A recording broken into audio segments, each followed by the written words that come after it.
Welcome to the 2012 Annual Conference of the National Leadership Roundtable on Church Management. I am Kerry Robinson. It is a great pleasure to welcome you to Georgetown's campus and to see so many of my heroes and heroines in the audience. Thank you for your time commitment and your leadership.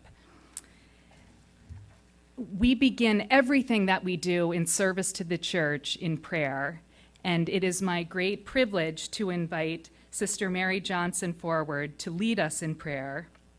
She is a professor of sociology and religious studies at Emmanuel College. Her contribution to the field of sociology has positively impacted so much of the work that we as a roundtable do, and I suspect many of you in your own ministries and leadership. She is particularly a role model for young adults and for women, and we all owe her a debt of gratitude for the positive encouragement that she has given to women who are discerning a vocation to religious life. It is a privilege to welcome my friend and this wonderful woman to lead us in prayer.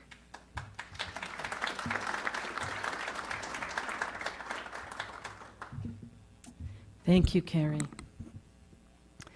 Loving God, we come to you today in prayer to ask for wisdom, strength, and courage as we face multiple challenges in our church, in our country, and in our world. Bless in a particular way our deliberations here today and tomorrow.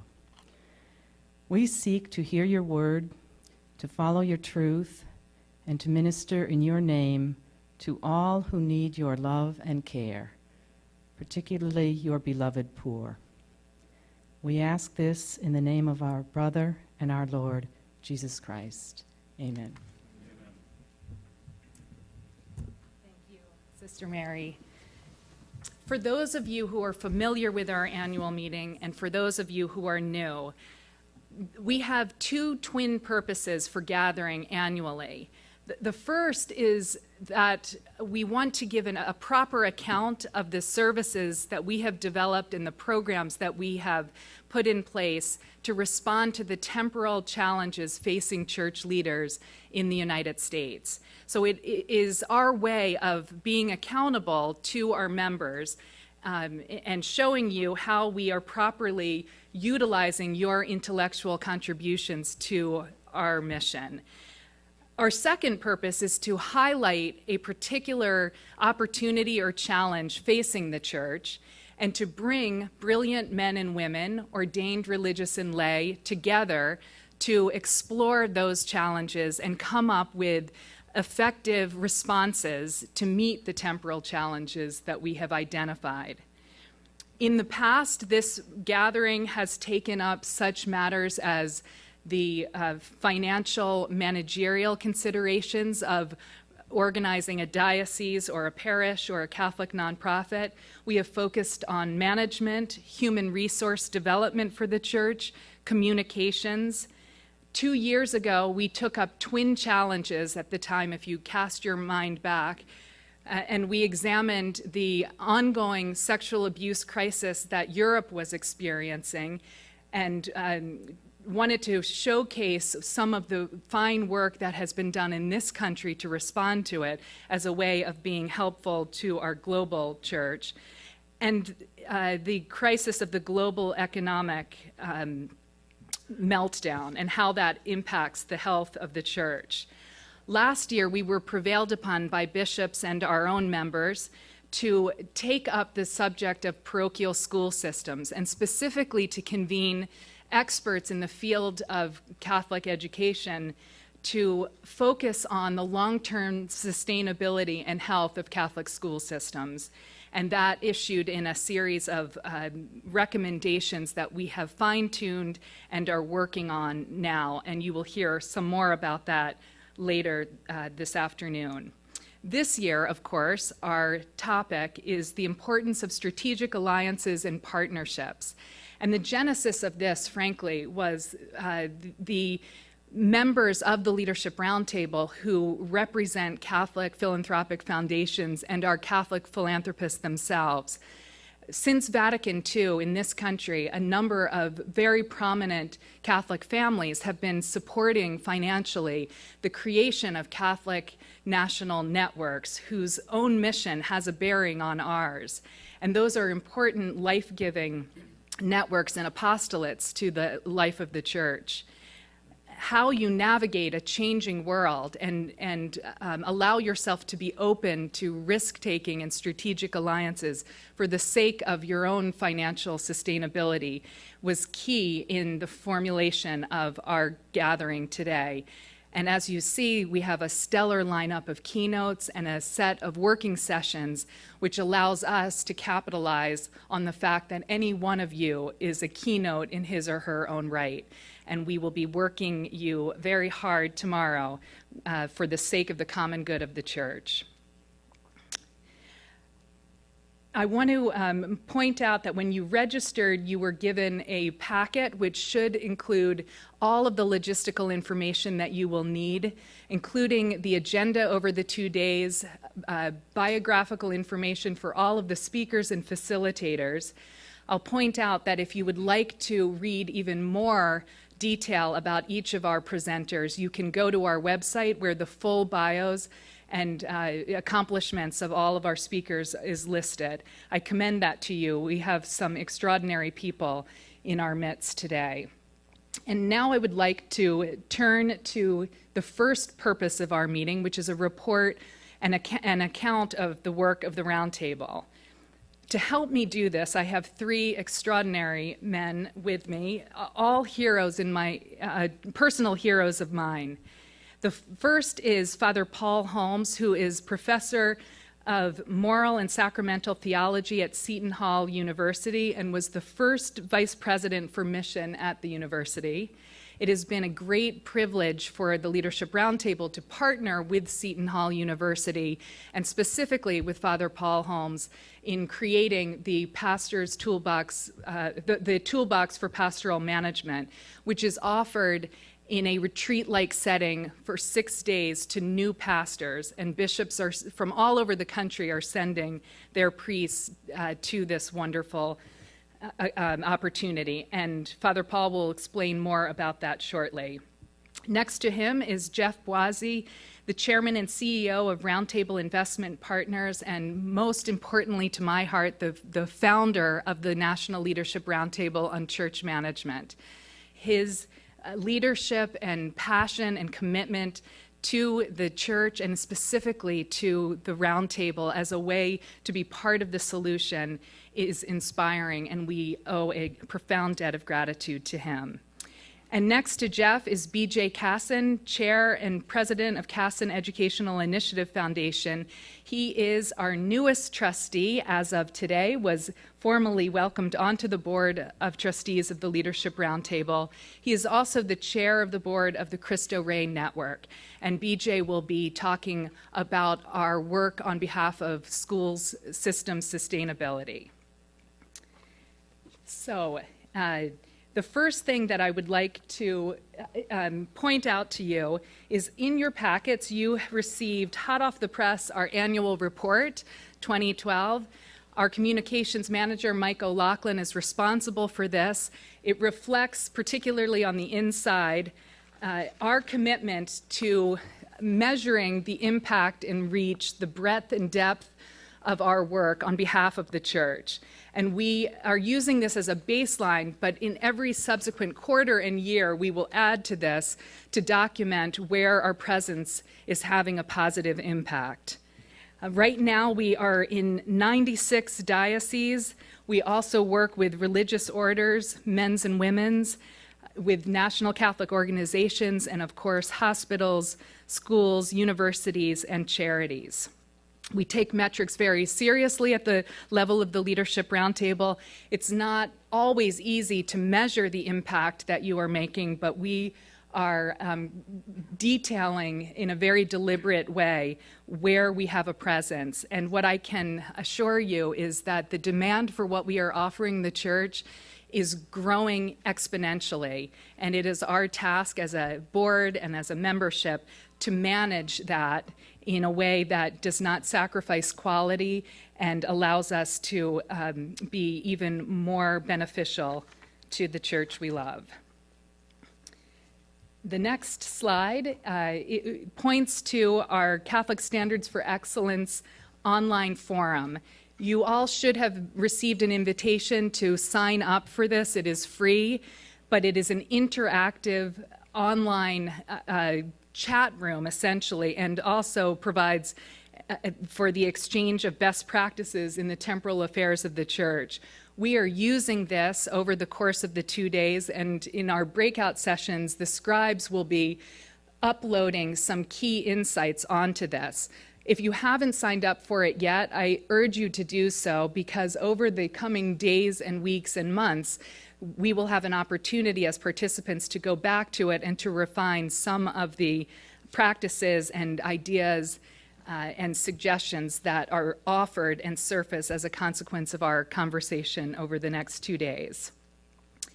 As you know, our mission is to promote excellence and best practices in the management, finances, human resource development, and communications of the Catholic Church in the U.S., with a particular focus on greater incorporation of the expertise of the laity.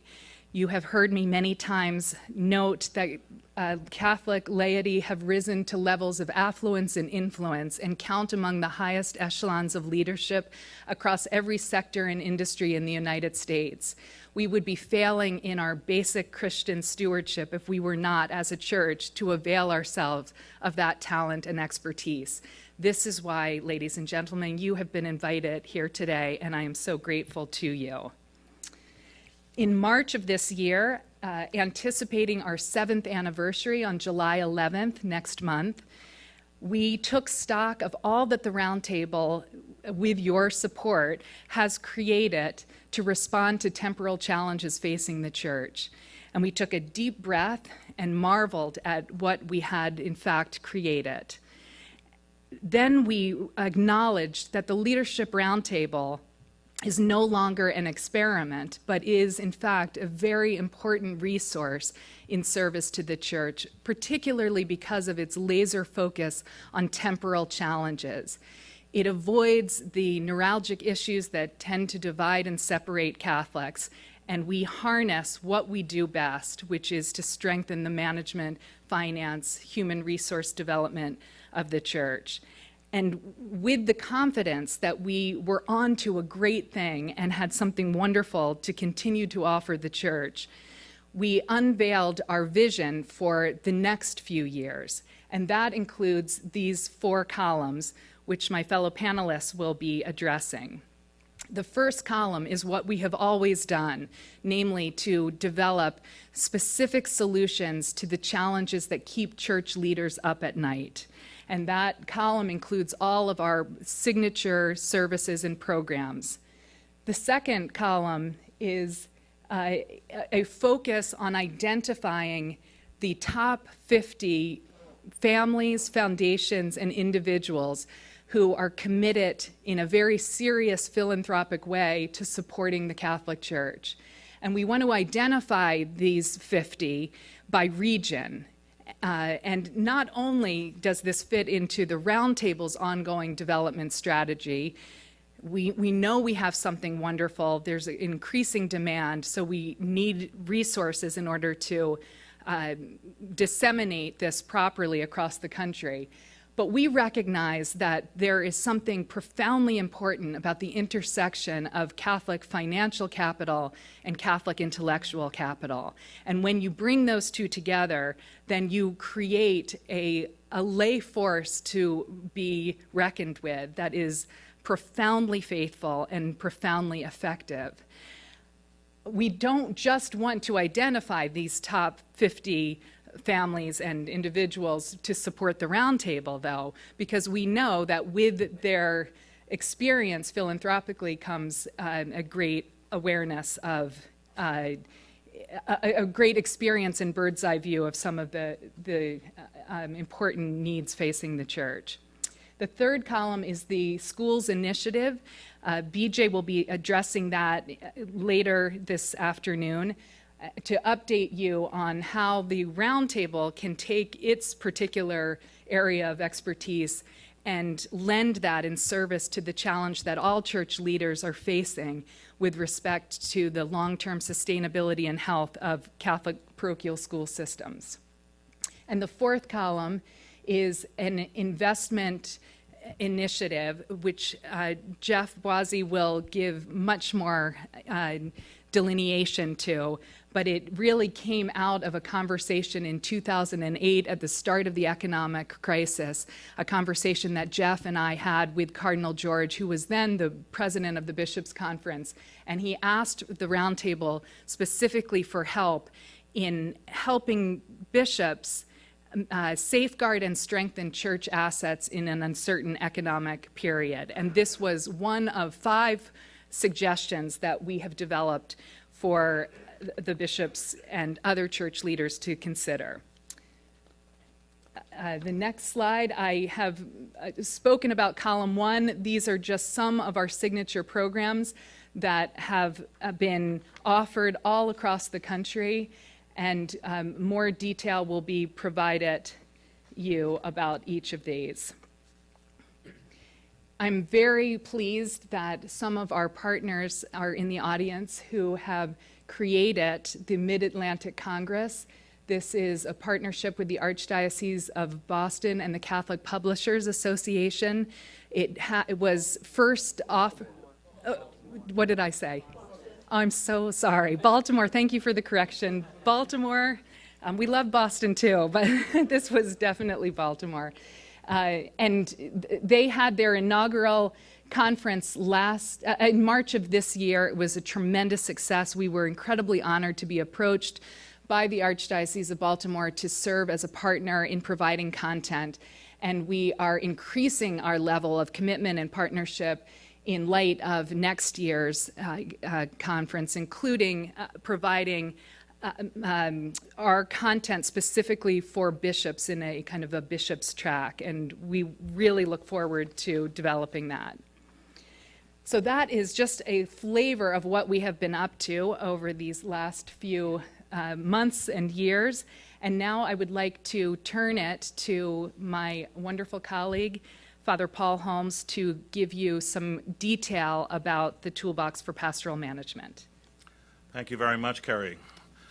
This is my first time at the annual meeting of the Roundtable. I've been working with the Roundtable for 3 years, and I've only watched you on video. So I'm very, very excited to be with you. I have an announcement that I should make before I begin. I am the happiest priest you will ever meet. I know there are my brother priests in the audience, but I'm sorry. This position is taken, and it is mine. Why am I the happiest priest you'll ever want to meet? Well, I only have 10 minutes, so I can't tell you everything. What I can tell you is this. There are few things, as all of you know, there are few things as rewarding as working on a project harder than you've worked on anything and having it turn out to be a magnificent way to be a priest and to help one's brother priests. The Toolbox for Pastoral Management is that for me. We bring in 15 experts and invite 30 priests for a week in a retreat-like setting. There's morning prayer and evening prayer and the celebration of the Eucharist. We have adoration of the Blessed Sacrament and confessions. But in the midst of all of that, they participate in 15 presentations, which are very, very interactive. And we bring these experts in from all over the country on subjects as varied as internal financial controls, risk management, working with your parish business office, a mission-driven parish, Christian stewardship. We never think of doing that without Kerry Robinson. Human Resources 101, building councils, a 6-month game plan for a new pastor, standards for excellence, an evangelizing parish, and even a theology of management. And these 30 priests who have just been named pastor are as nervous about that new identity as you can imagine. And at the end of this week, they feel a lot more comfortable. I'm excited to be a part of that because the 30 priests at each toolbox and the 15 presenters all report afterwards that the Toolbox for Pastoral Management is the best thing since sliced bread. This is what happened. Back in 2006, Tom Healy, the treasurer of the Roundtable, visited Seton Hall and asked Seton Hall's president, can Seton Hall create an executive education experience for new Catholic pastors and give them the administrative skills that they aren't taught in seminary, but skills they'll need to be successful pastoral leaders in the 21st century? I worked with Tom Healy, with John Erickson, Michael Bruff, Jim Lundholm-Eads, Kerry Robinson, and other dedicated members of the Roundtable. It took 3 years, mostly because it was my fault. I had to go on sabbatical in the middle of it all. I came back and thought maybe everyone had forgotten about it, but Tom Healy called me on my 3rd day back and said, welcome back to America. How are we doing on that toolbox? We came up with 70 potential learning outcomes. What would we want our new pastors to know at the end of this week? And we started small. We thought, let's start with Region 3, that's New Jersey and Pennsylvania. And as it turned out, by the time we opened our first toolbox, we had new pastors not only from Newark, Patterson, Camden, Metuchen, Allentown, and Harrisburg, but because of the great deal of work done by the Leadership Roundtable, we had men from as far away as New Orleans, Houston, and St. Petersburg, Florida. And today, 4 years later, we are about 2 weeks away from our 5th toolbox for pastoral management. We're oversubscribed, which is a wonderful thing. The only reason I've started to say no to some of the priests who have contacted me is because there isn't even another room at the retreat center. Otherwise, I might start just putting out cots on the beach because there's a great deal of excitement that we learn about through emails and telephone calls. This toolbox in July has 38 priests from 18 different dioceses, and it includes a Canadian and even an Armenian. This is the first time we've had someone from one of our sister Eastern churches. Since Tom Healy's first meeting at Seton Hall 6 years ago, we have done a few things, things that I wouldn't have imagined when I first talked to Tom. We have edited the 15 toolbox presentations and submitted them to a publisher so that there might one day be an easy-to-read how-to manual for new pastors.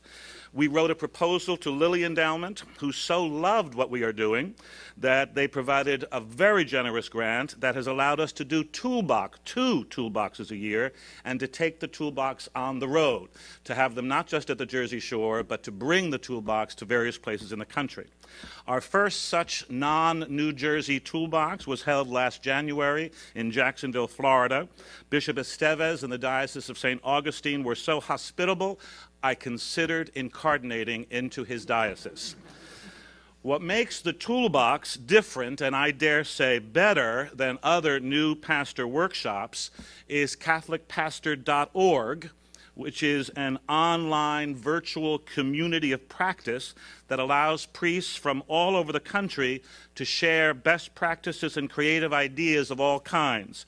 It's been maintained by Father Frank Donio and Alex Boucher, who are here with us today. It's modeled on what General Jim Dubik of the Roundtable helped create for Army captains in Iraq, allowing captains all over Iraq to talk to one another without their bosses listening in, and talking about what they're finding difficult as captains, and does somebody know a better way. And we're doing that, CatholicPastor.org, for priests and pastors all over America. It is going to allow the learning that takes place at the toolbox to turn into lifelong learning. And as a professor, I'm very, very excited about that. In addition, we have submitted everything to an external assessment consultant who was given free rein to survey the participants from the first 4 toolboxes, fly in a group of them to Chicago for a full-day forum, do a structured telephone interview with a randomly selected cohort of toolbox graduates, and write a formal assessment of all of our work. You have that assessment in the materials that were given you, I believe. Right on the cover, this is what a priest looks like after he's been to the Toolbox for Pastoral Management. On all of our materials, we put this photo. I love this guy. I will try to remain as humble as possible, but it turns out, as you'll be able to read in this assessment, it turns out that the Toolbox for Pastoral Management is a huge, unmitigated, flabbergasting success. That's the only kind of thing I like to be involved with. By the end of July, when we have our 5th Toolbox, we will have offered the Toolbox to 143 pastors from 38 dioceses and brought over 30 expert presenters from nearly 20 different dioceses around the country. And we've begun work as well, because we have a telephone conference every 3 weeks with Tom Healy, and sometime during those telephone conferences, you find out that you have another job. We've begun work with Seton Hall's technology experts to convert our 15 face-to-face presentations into online self-paced modules, which can reach the other 35,000 priests in the United States. So now you know why I'm the happiest priest you'll ever meet. Thank you.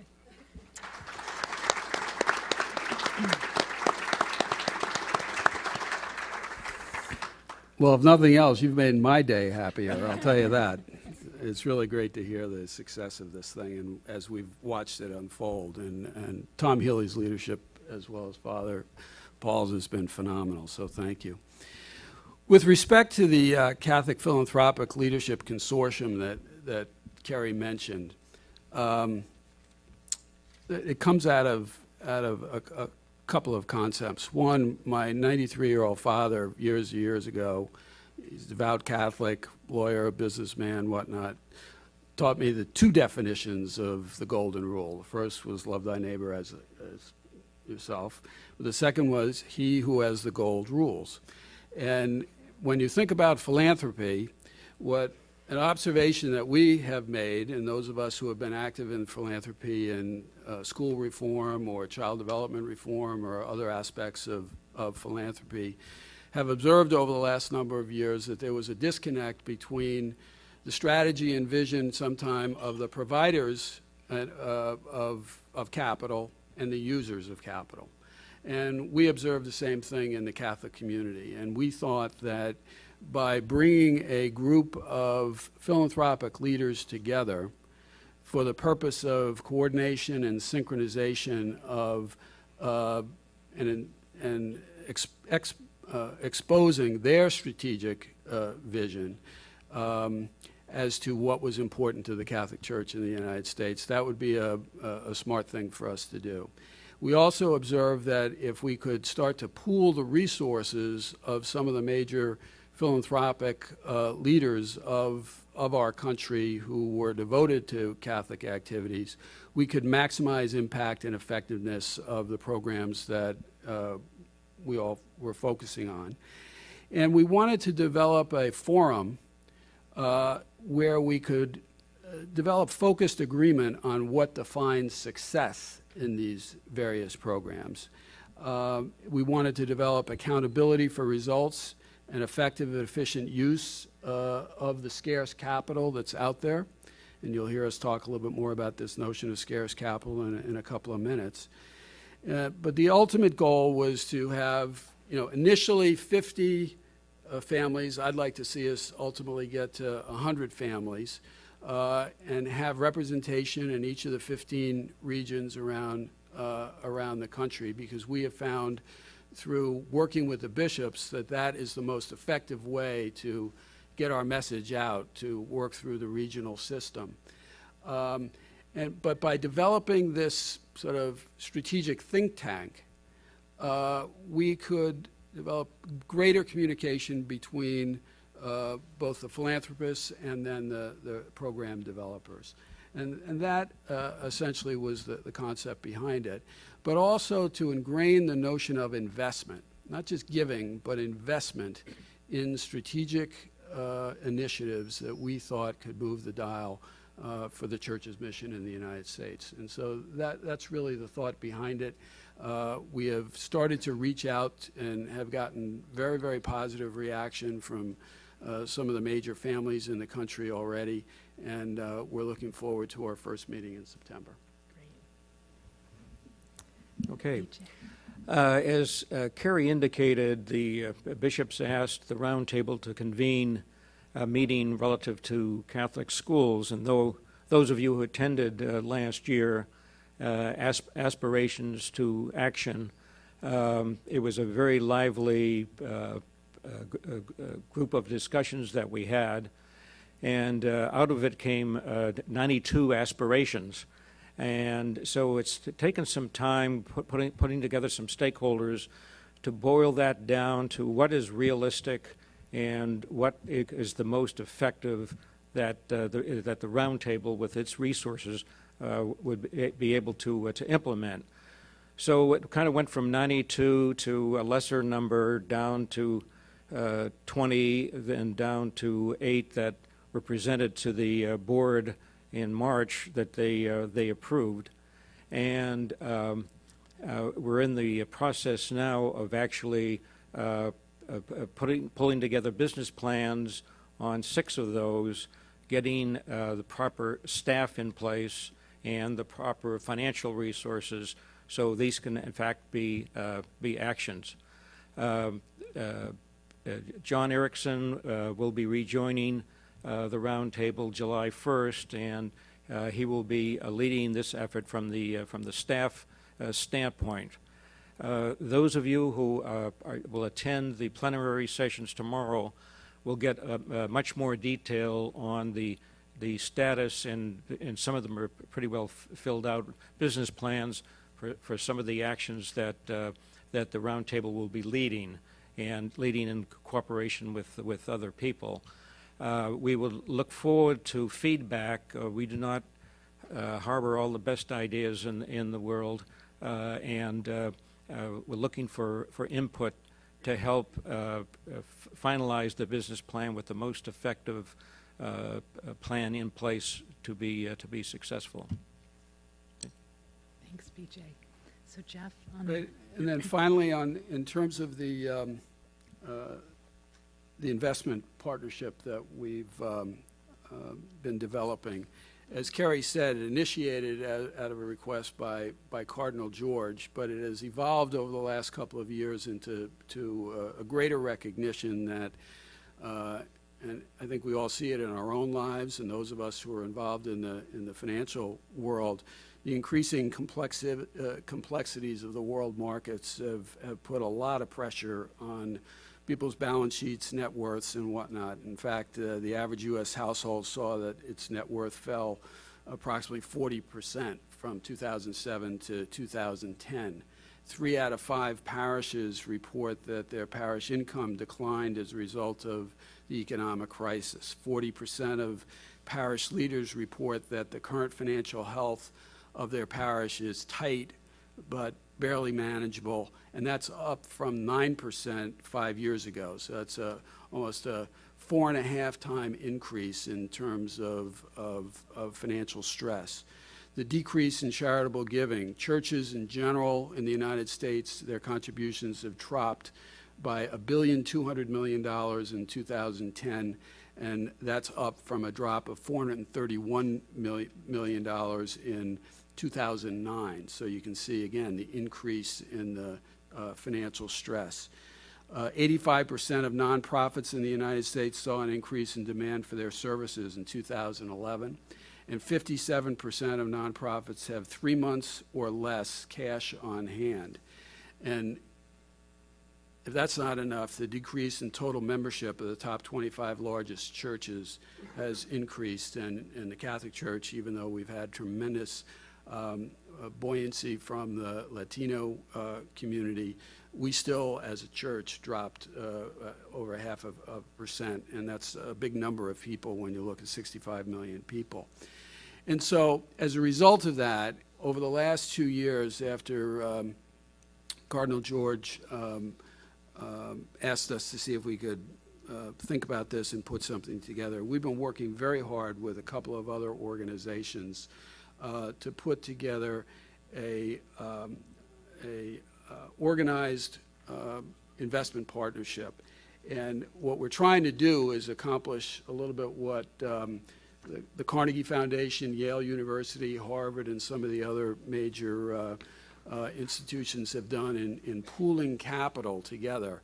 And if you could put up the chart on the Carnegie Foundation, you can see when you apply sophisticated investing, it's a couple of, there it is. This happens to be the 100th anniversary of Andrew Carnegie taking $100 million in 1911 and investing it. And for the first almost 75 years, all they did is put that in bonds. They lost purchasing power during that period of time. In the early 70s, they started to go to a 60%, 40% weighting of stocks to bonds, and they got it up to $187 million in the early 80s.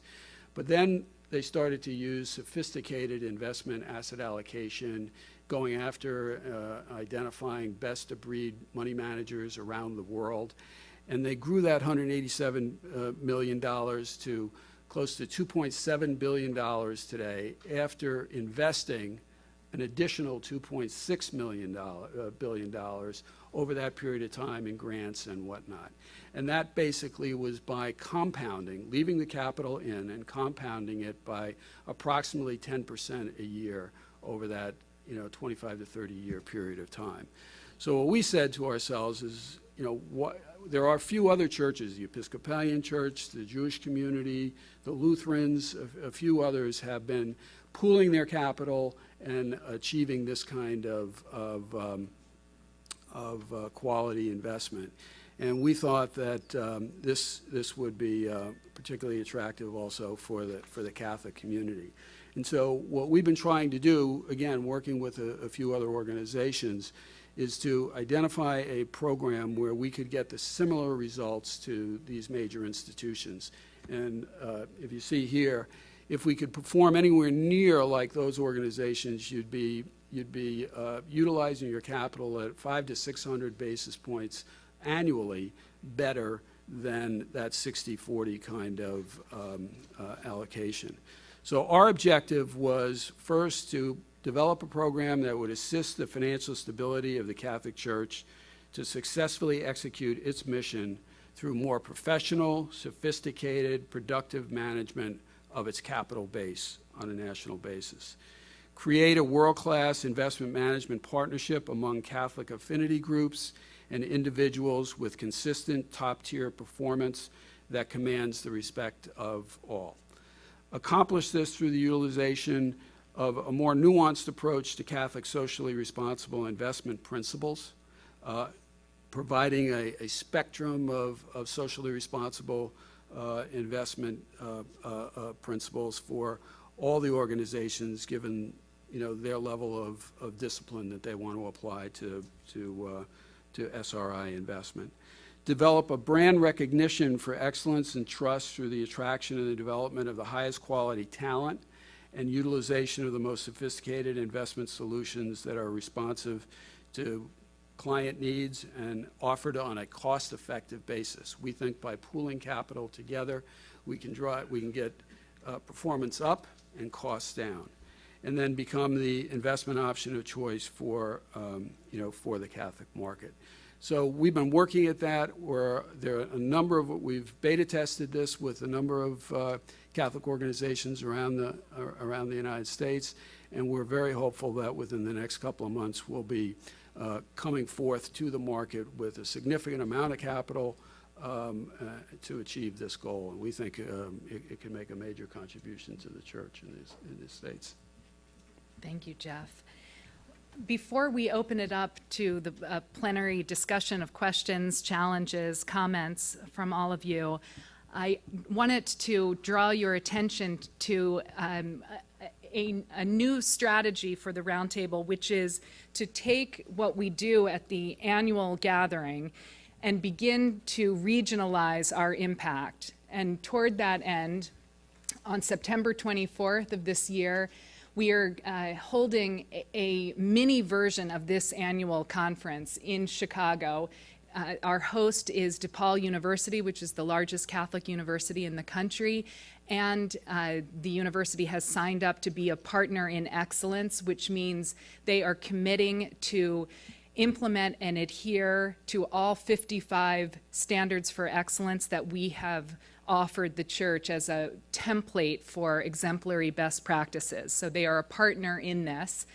And it will provide us an opportunity at the regional level in the Midwest to convene senior level leaders from the secular world who are Catholic and senior level church leaders.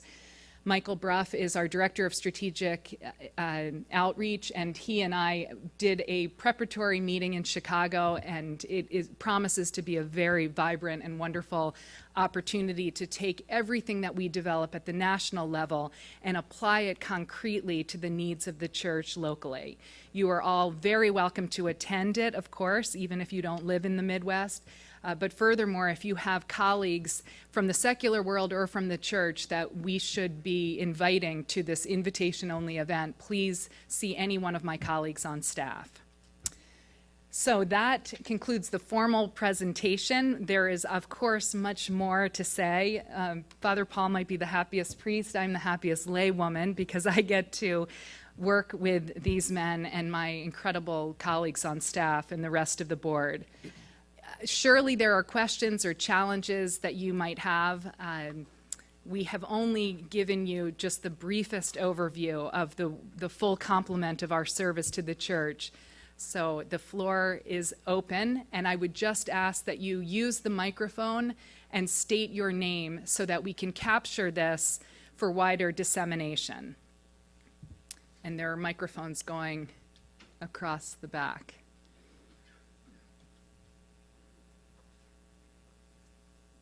Am I going to have to call on somebody? Thank you. My name is Patrick Carroll, and I'm the Executive Director of the Franciscan Action Network.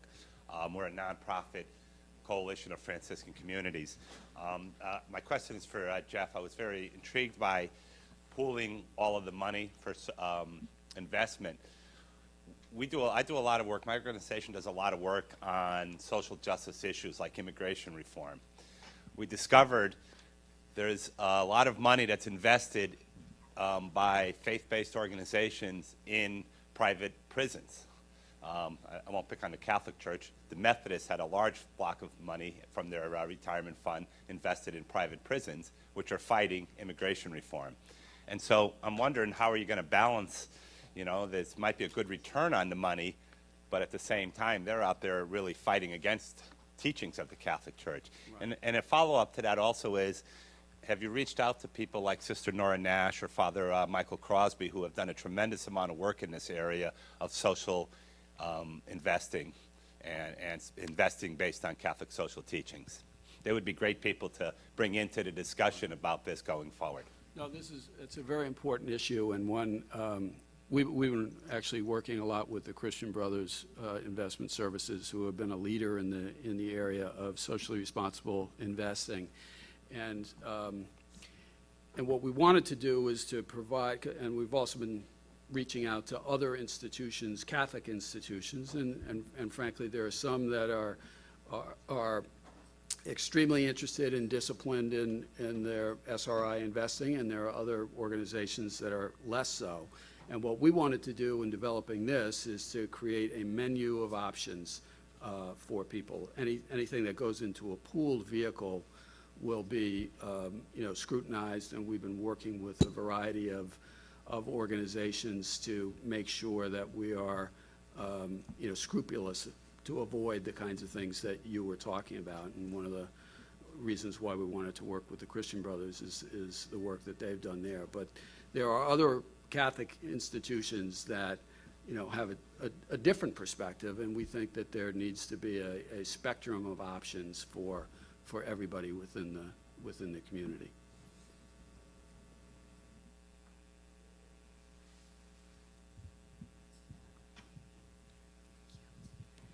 Joan Neal. And first, I just want to say congratulations, because you have been hard at work, clearly, this past year, and it's all been wonderful and successful. So thank you very much for that. But this is a question for Jeff and a follow-up. is there a list of the investment advisors and managers? And could you talk a little bit about the screen that you apply to the selection of these managers? Right. There will be. We don't have it yet. We have it. We're in the midst of developing all of this, and as you can tell, it's a very complex formulation to put this together to make it work.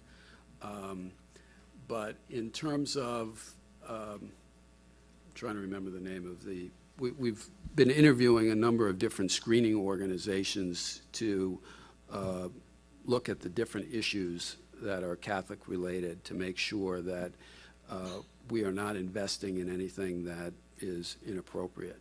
And we've been working with Christian Brothers at one end of the spectrum, and as we go down the path, there is what I would call a slightly more nuanced approach to it, where if any organization has less than 3% of revenues or 3% of the overall portfolio was in something that might be potentially neuralgic, it would get kicked out. We want to make sure that there is, and we've developed multiple screens that would be done several times a year to make sure that there is a scrupulous approach to to making sure any inappropriate investment was not continued.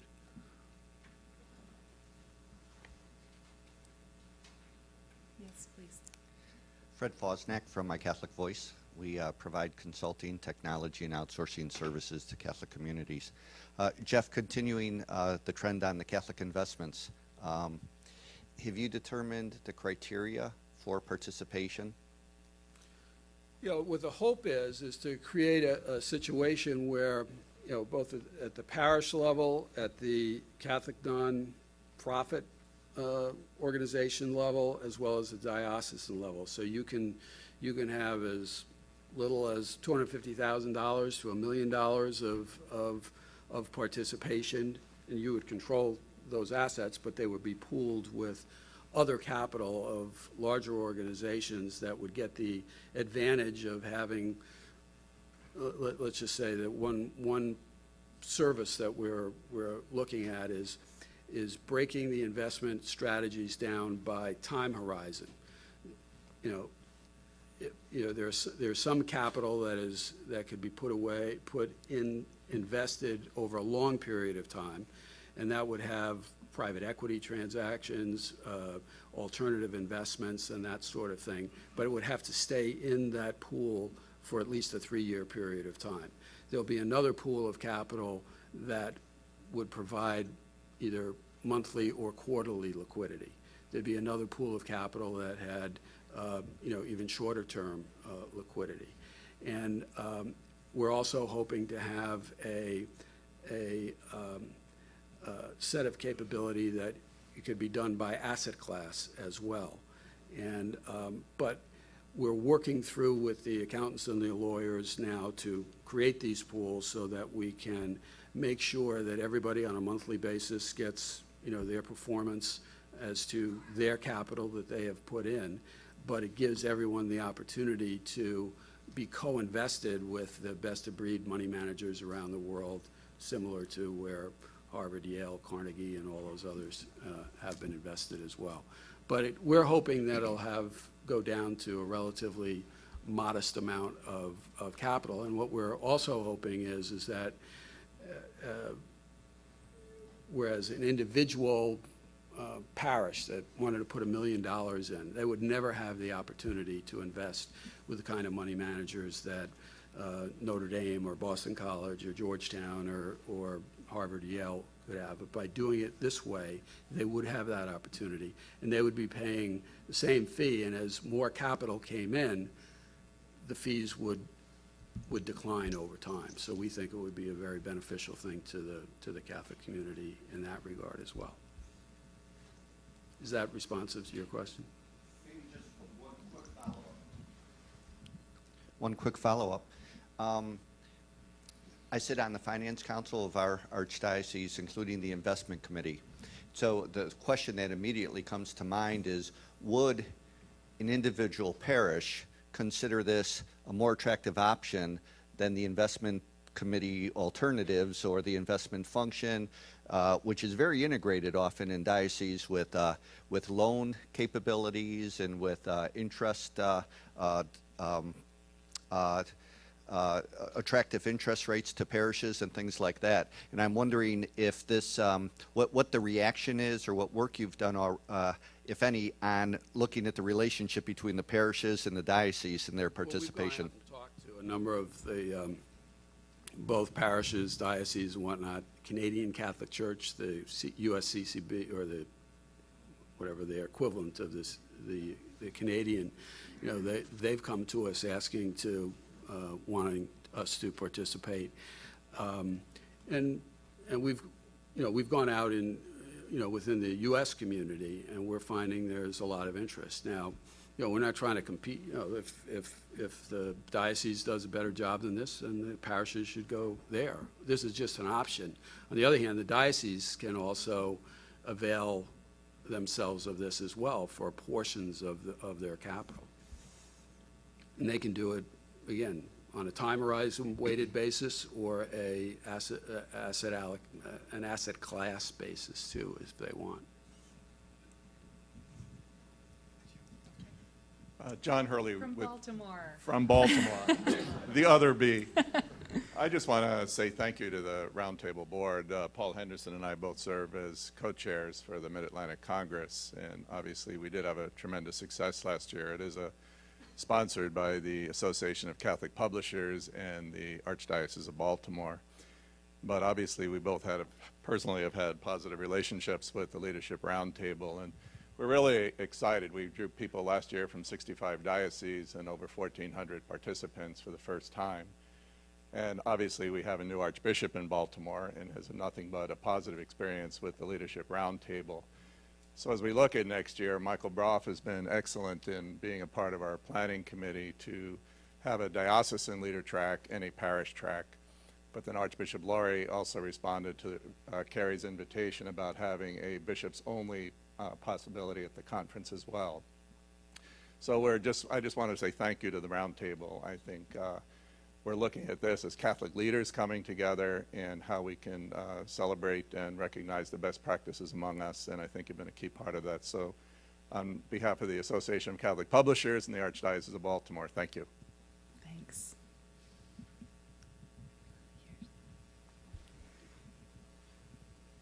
Yeah, I'm Jim Donahue, the president of the Graduate Theological Union in Berkeley, a consortium of 9 different theological seminaries, 3 Roman Catholic seminaries. Paul, this is directed to you. It's very exciting what you're doing with the Toolbox. I'm wondering if there have been any conversations about how what you're providing sort of plays in or factors in to seminary training and the preparation of priests and pastors and leadership in the church. And if you can figure out ways of doing that, it would be very, very, very helpful and really extensive. We've had many discussions about this. Back in 99-2000, I was on the faculty of the North American College in Rome teaching young men how to preach. And my Archbishop would only release me for a year. So at the end of that year, it is the practice at the college to have the entire faculty and staff of the seminary meeting for an entire week, and also inviting the new faculty and administrative members who are going to be joining them in September to fly out to Rome for this 1 week in June. The rector, who was Monsignor Tim Dolan at the time, said, Paul, you're here and you're leaving, so you can say anything you want, and you don't have to worry about how we're going to react to it. He said, is there something that we don't do that we should be doing? And I said, we send men home to be pastors, and they don't know how to hire, fire, they don't know how to do any of the things that they're eventually going to have to do. When I was ordained 31 years ago, I was told in Newark that I wouldn't be a pastor for 27 years. Men are becoming pastors the day after their ordination today. So while I would have had 3 pastors at least as an apprenticeship to being a pastor, new pastors today, whatever their age, are walking into parishes with no training whatsoever in the very skills that they need to be effective pastoral leaders and to bring the people to Christ. So I told that to Monsignor Dolan, and we have the largest seminary in the United States at Seton Hall, and I've spoken to the rector there. The difficulty, at least with Catholic seminaries, is that there is a very full program for priestly formation for all Catholic seminaries, the PPF, and it's in its 5th edition. There's no more room in a schedule with all the things that seminarians are required to learn. This is shocking. I mean, there's no room to teach them how to do the things we want them to do. So it would be very difficult to insert opportunities for seminarians to gain these skills. And I've accepted that as just a reality that we can all be unhappy with, but at least the Toolbox comes in and tries to do what's missing. What I think we can do, and I'm certain that we at the Roundtable will be discussing this, we offer only a week to these new pastors. Certainly isn't there a week in a seminarian's life over the course of 4 years, and hopefully close to his ordination, when we could do a week for them too. I'll be back and let you know if my own seminary, which I eat in 3 times a day, if I'm able to convince someone there that there is a week in which we can do it. But we've talked about it.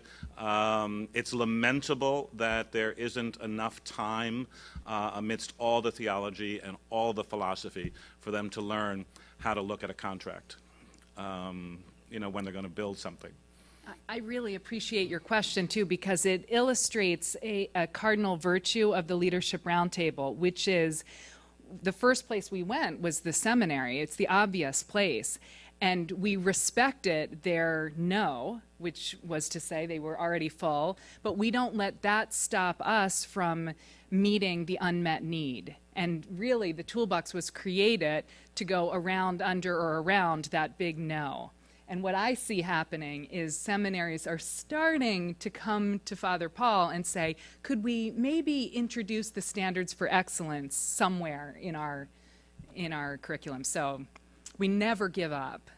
I was just reading the magazine that comes out 4 times a year from the North American College, and on one of its pages, it describes during their pastoral education now, there are experiences to talk about the temporal administration of a parish. And this is the first time I've seen any notice of it. It's sitting on my coffee table. I plan on writing a note to the rector and saying, good for you.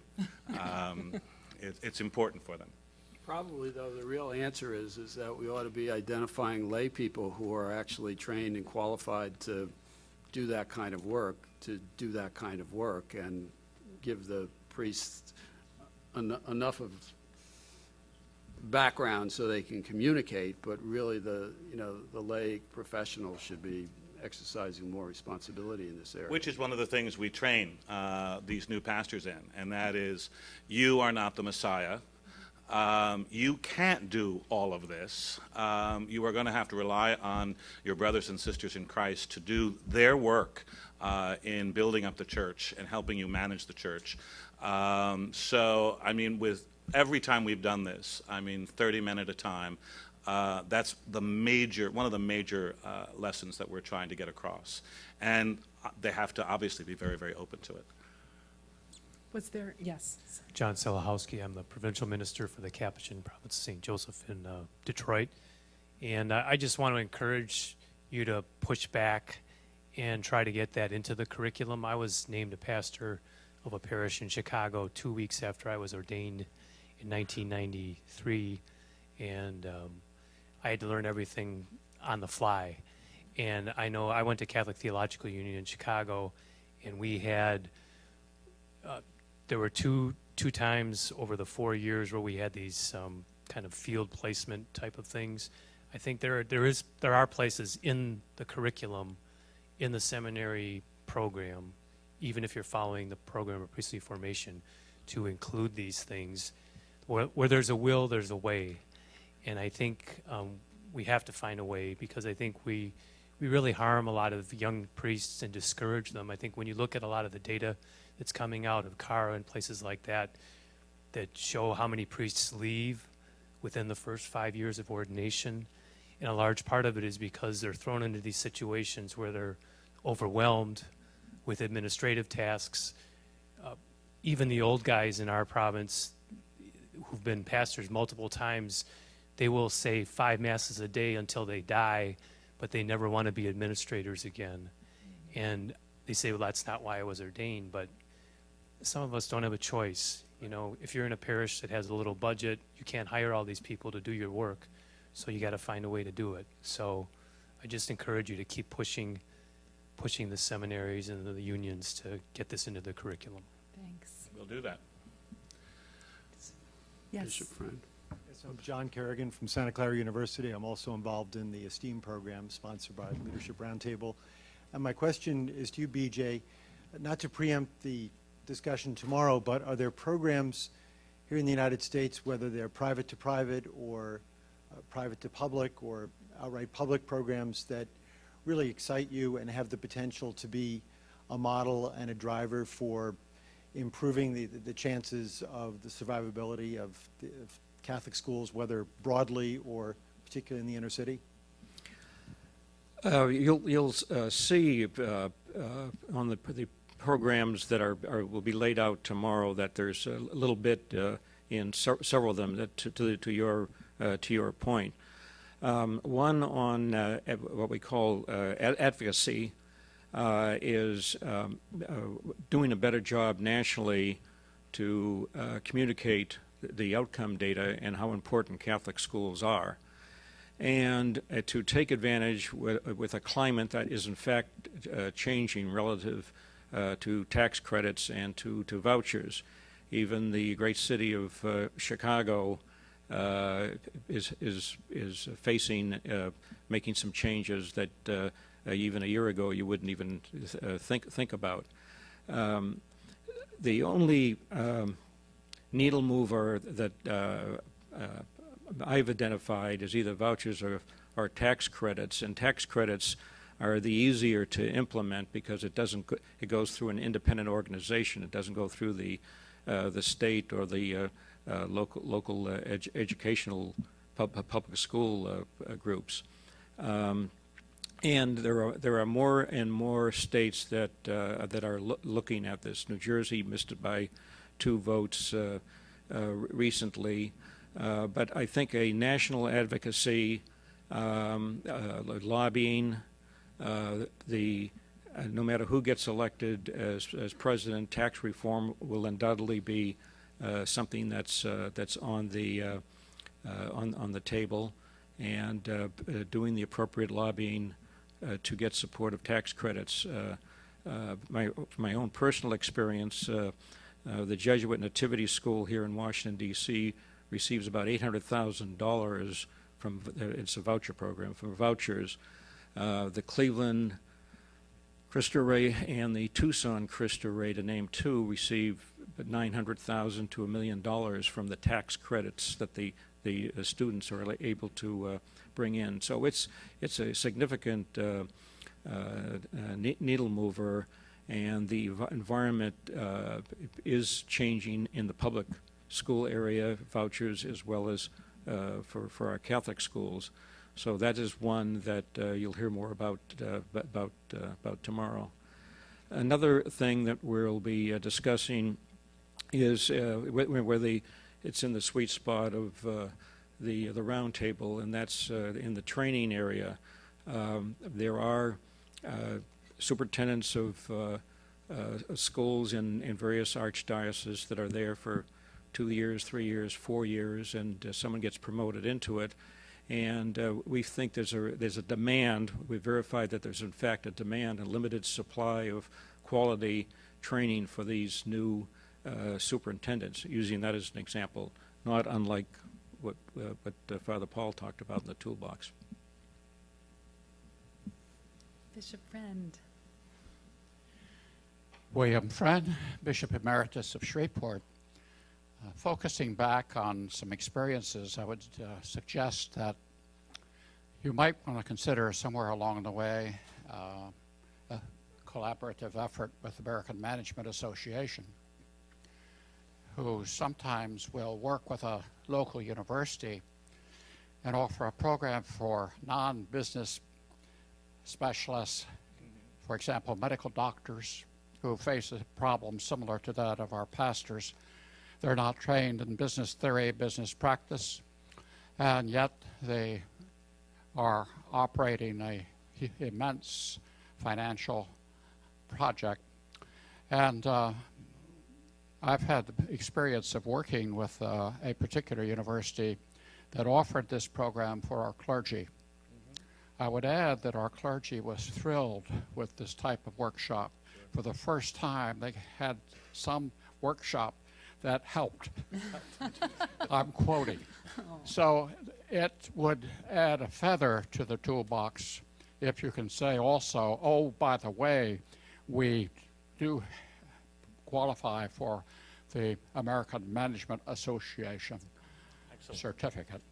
And that gives them a little status. It might enhance their further participation. That's very helpful, Bishop. Thank you. Yes, please. Yeah. Bill Cahoy from Dean of the School of Theology and Seminary at St. John's in Collegeville, and home of Vic Klamoski, who did the assessment. Who did our assessment. But I want to pick up on the idea of how this could be used in seminaries, and I think the resistance comes not just from the PPF, but also from students, faculty, and staff, as you know. I mean, the students will say this is the last thing they're interested in when they're in seminary, and they're out 2 years, and they say, I was not well prepared. So somehow to get that message in would be important, but also faculty and staff.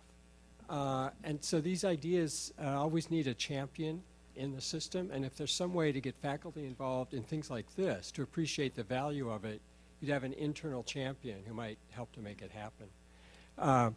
But also, I want to say that I work with the Association of Theological Schools, also on the Commission on Accrediting. We just approved a whole set of new standards. But I would think that what I know from working with seminaries, what you're doing here is an asset that that world needs to know about.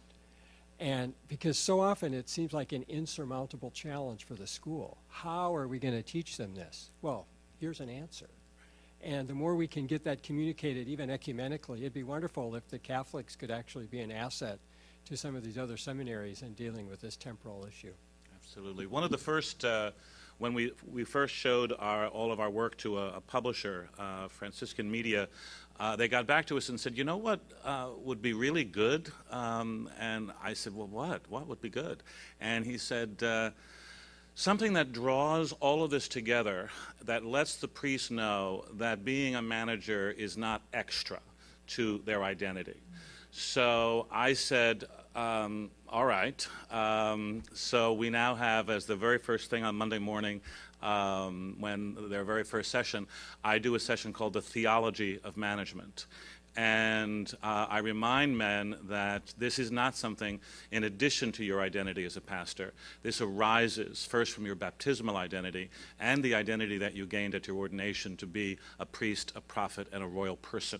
And then I show them, hopefully, how to join Jesus as priest and prophet and king as a pastor. And then the other 14 presentations hopefully flow from that. So what I might do, I'll go to the rector of our own seminary and maybe offer that talk, the theology of management, so that men who are soon to be ordained will say to themselves, you know what, I can learn more because this is not extra, this is who I'm going to be. So thank you for that suggestion. Good afternoon.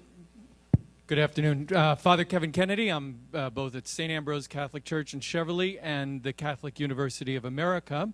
And I am happy to report regarding leadership development of seminarians that at the Catholic University of America, for those seminarians who are taking the Master of Divinity degree, we have a 2-semester, 6-credit requirement that they take a leadership development course.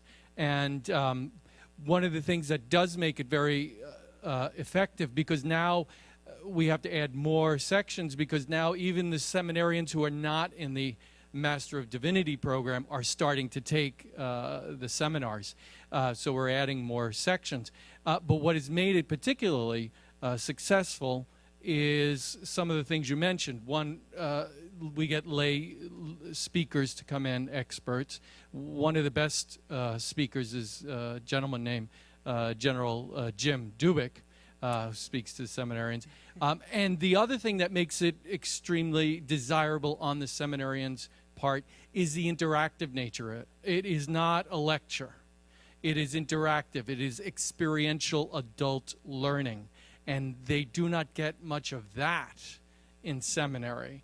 And one of the most poignant comments I've gotten from one of the participants is, this is the first class I've taken in seminary where I actually felt like I was being treated like an adult, right? So we do have it at the Catholic University of America. Students, seminarians do fit it into their schedule, and they want to. Thank you. Bravo.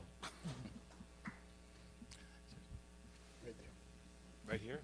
Oh, okay, yes. I'm Gina Wolf from the Institute of Business and Professional Ethics at DePaul, but I taught for many years at St. John's, and I, as Bill will know, since I do business ethics as my specialty, I've been arguing for this for a long time. He's right about faculty resistance. My colleagues didn't like the proposal for a course, but I have been working with CTU in Chicago. You'll be happy to know. They're not quite as far along as you are at Catholic U. That's terrific news.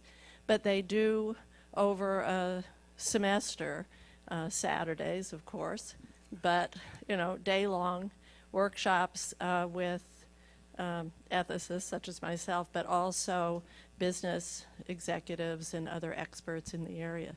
So there's a little movement, but your assessment is really right on, unfortunately. Thank you. Is it working? Okay. Mark McGilka from Green Bay.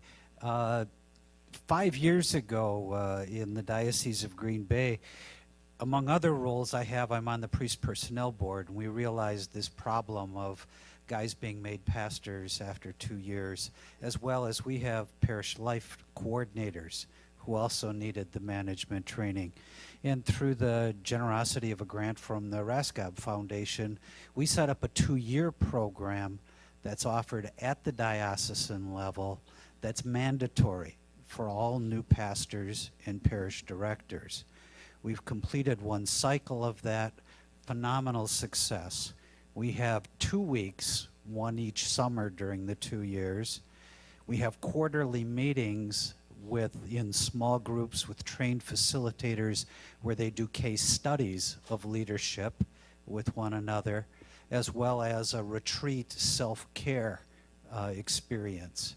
And it was so successful the first time the diocese picked up all the funding for it in the second time. I think that may be a more effective model because they're 1 to 2 years into their pastorates.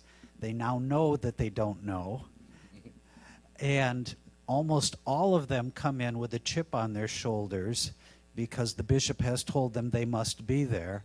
And almost every one of them at the end of the first weeks thanks God and the faculty for forcing them to be there. So it's another model. It goes beyond just the 1 week of the toolkit.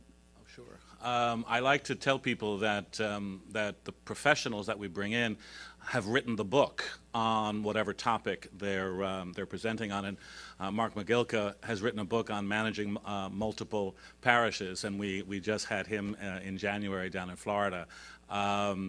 It's important, I think, for these men who come to a toolbox like this, that they know that they're getting the best that's out there. And this is an expert who is a recognized expert in this field. And so they're sitting there busily taking notes on everything that happens during the week. So thanks again, Mark. I'm Tom Healy, and I'm, for better or worse, the godfather of the toolbox. And I'd make just 3 comments. One, just to echo what Paul said, the key to it is quality. And it's relatively easy to set up a program that seems like it will do this, but the faculty that Paul has recruited is what I think makes it work. It is just extraordinary. If you look at the evaluation, I teach sometimes at Harvard, which is known for its high grades. Harvard's grades aren't as good as the marks that the Roundtable faculty get from the students attending it. So quality is one. Second is, as you mentioned the word mandatory, that obviously makes it easier to organize. I would say the experience, and we tried to study before we got started at this, a number of the programs that had been all over the country, most of which have failed. And failed in the sense that they started off and then 2 years later people weren't coming, or they were once a month, and by the final month the only person there was the professor.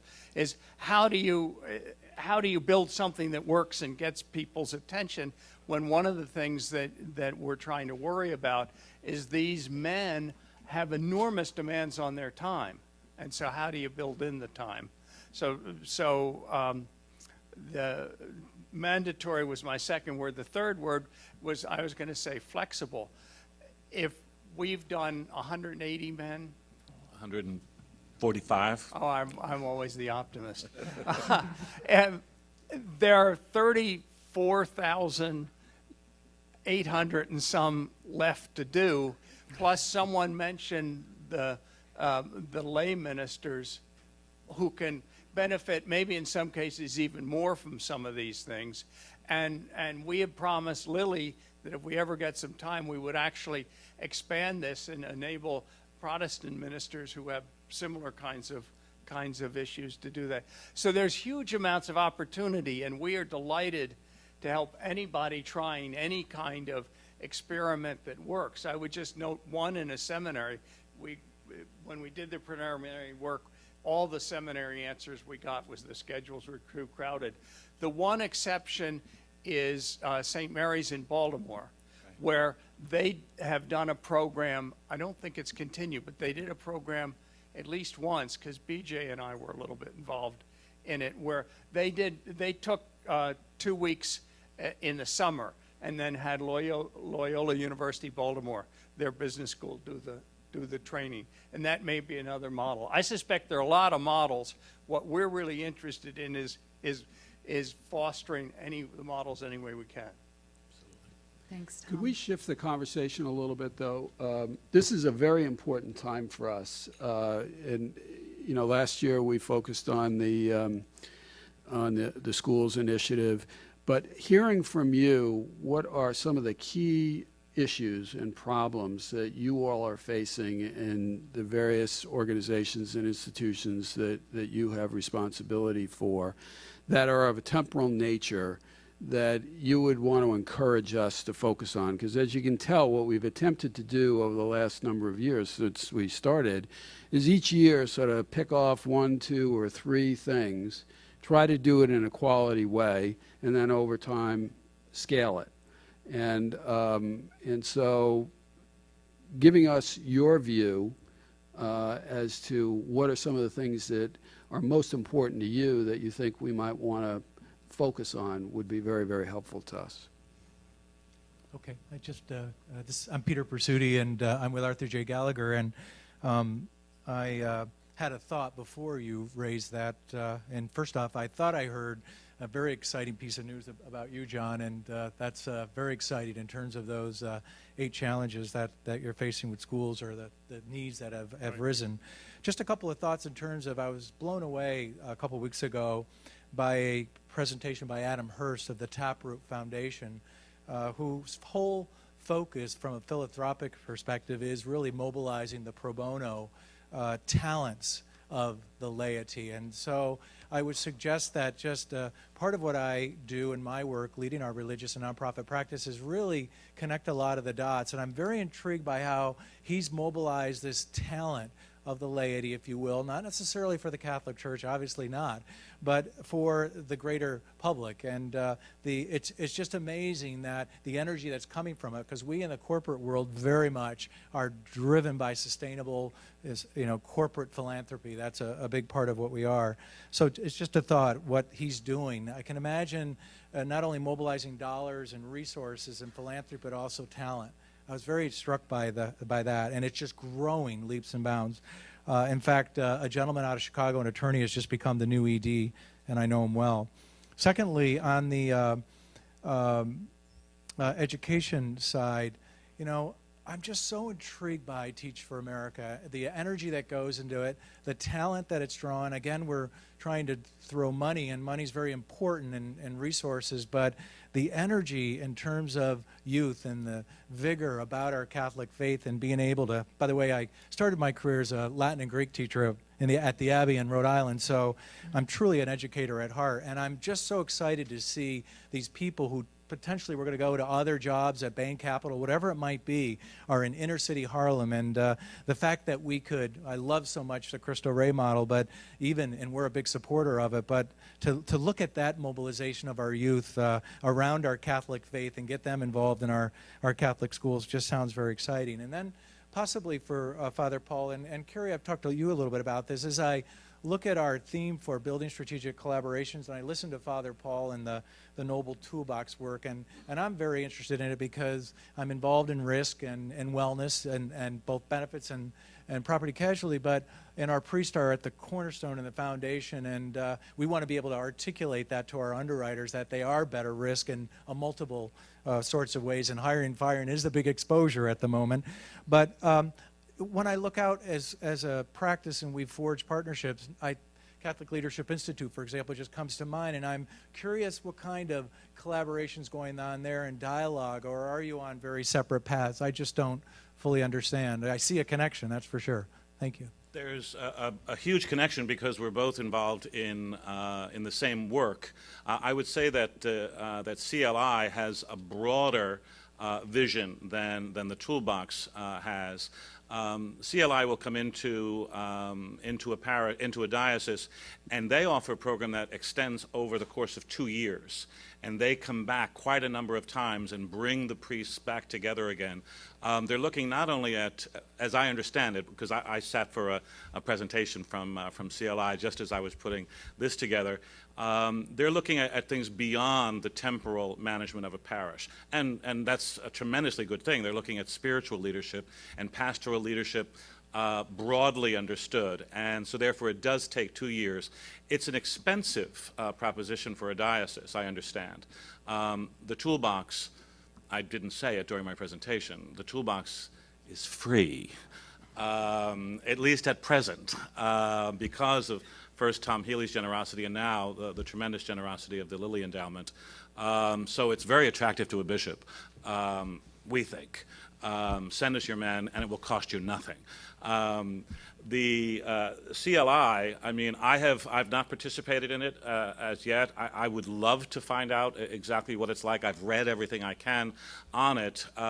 We certainly considered when we were putting this together, we looked at all of their materials and said that we can do this, but we had a week, and they have 2 years. But yes, are there synergies? Absolutely.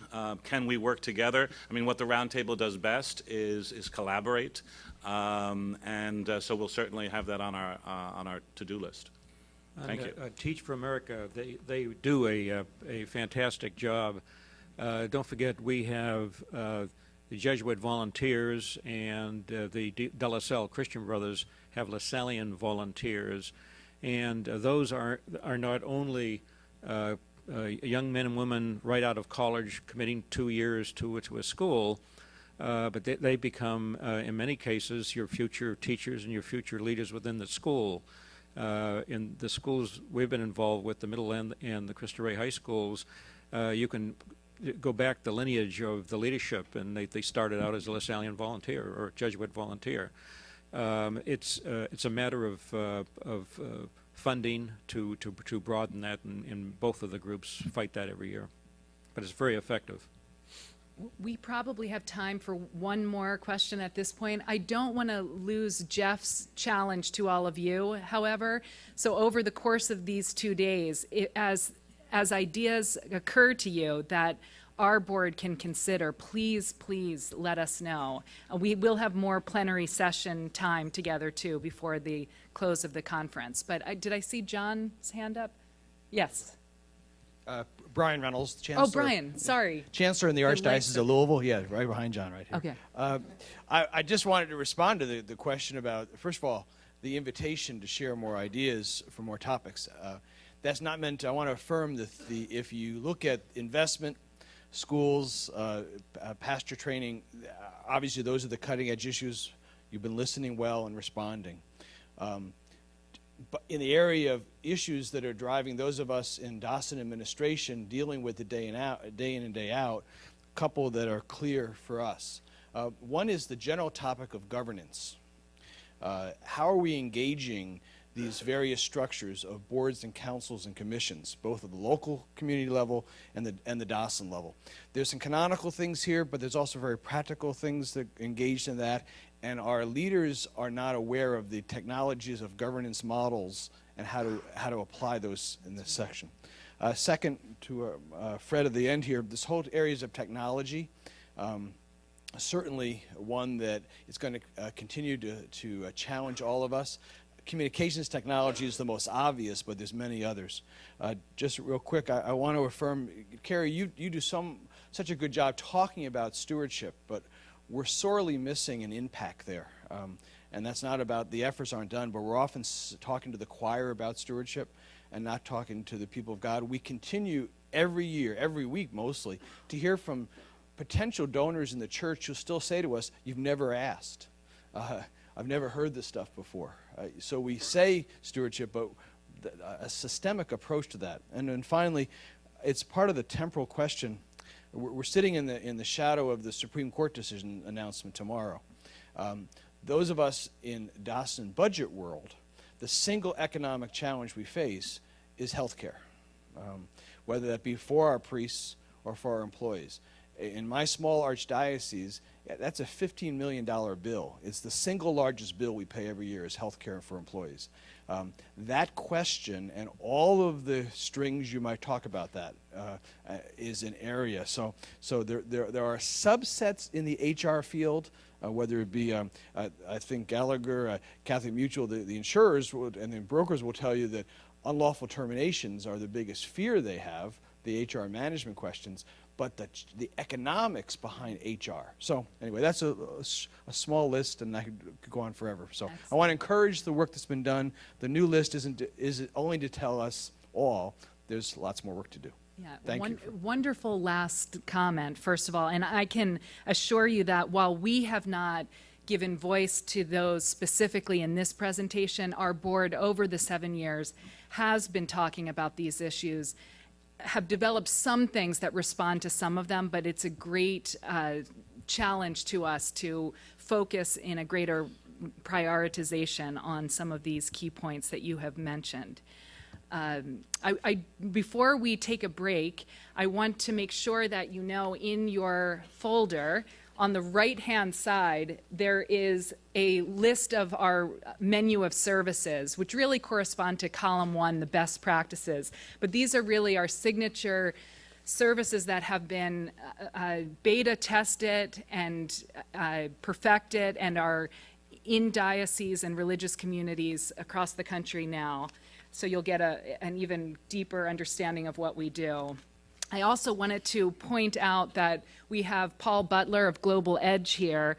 He, together with Mark Bertolami, who is the former CEO of Duracell, are helping the roundtable identify the next 50 to 100 new Catholic CEOs from the secular world across the country, and inviting them to participate actively in this. So we're all about anticipating the next generation of leaders, whether that is in terms of our broad council membership or whether it is in terms of young adults at the college level through our program with Yale University called ESTEAM. and equipping them before they leave college to serve on diocesan finance councils, parish pastoral councils, and boards of trustees. It's part of our dual strategy that General Jim Dubik has introduced to our strategic plan, and we are very hopeful about the future with that. So I want you to please thank my fellow panelists here.